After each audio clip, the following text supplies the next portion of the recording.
Saudara Baca Pres dan Bacawa Pres Anies Baswedan bersama Muhaimin Iskandar hadiri Haul Habib Ali di Solo, Jawa Tengah.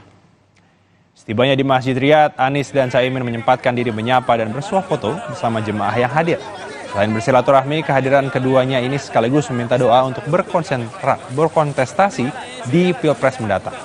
Di acara haul ini, Anies dan Caimin juga bertemu dengan Wali Kota Solo sekaligus bakal cawapres Prabowo Gibran Rakabuming Raka.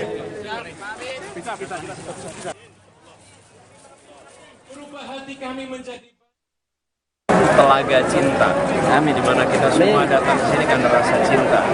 Itulah yang menjadi niatan kita datang, dan kami bersyukur bisa mengikuti dari sebelum dimulai sampai dengan selesai.